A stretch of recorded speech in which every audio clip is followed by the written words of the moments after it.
มีน้ำใจคันทอน้ำปกครองตุ่มแม่นบอนกายปกครองตุ่มแม่นบอนกายเดือคุณยาย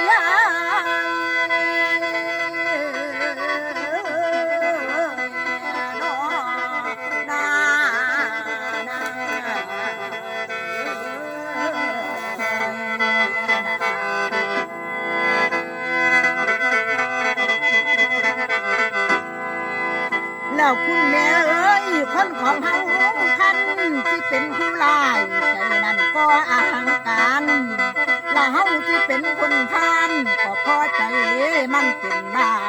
แม้ที่ทำการค้าหรือทำหน้าคันทำให้อยากใจออกหน้าการขายข้าแต่จังนี้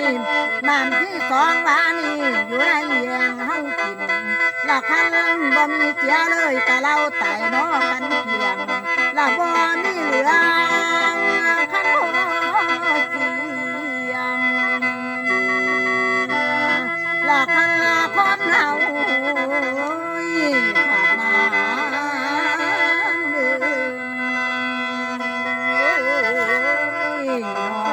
และคันขาดเลยก็บ่ได้สิตายถิ่นผู้คน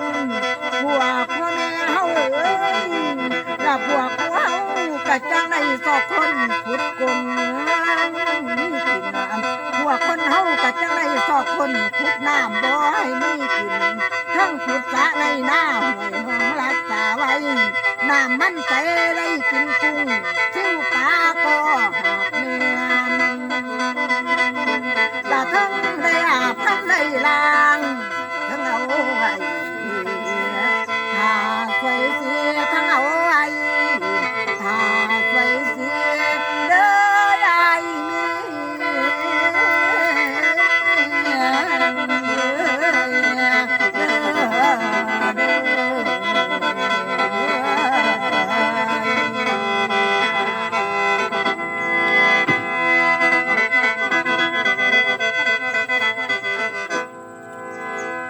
ขอบคุณหลายๆเด้อที่พี่น้องสนอกสนใจไม่ใช่สังเวียนอันบ่ได้เว้ากันโดนละเด้เนาะหลายเดือนแล้วบ่ได้บอกพี่น้องแม่นบ่พอกันโดนกันยังงามเพื่อเก่าได้อินพออีแม่ FC ทั้งหลายปากบานแต่ว่าอันFC ได้ยินบ่อันมือกล้องมาย่องไม่ใช่สังเวียนว่าไม่ใช่สังเวียนบ่เห็นกันโดนก็งามคือเก่าพะนะมู้เจ้าว่าข่อยงามบ่ คันงามก็กดไลค์กดแชร์กดติดตามให้เด้อกดก็อย่ากดซื่อๆเด้อพี่น้องเอ้ยมีงานมีการสนใจแม่สังเวียนได้เด้อเบิ่นว่าหมอลำดีปีละ2 งานบอกบาปกูเนาะสูขอบคุณค่ะ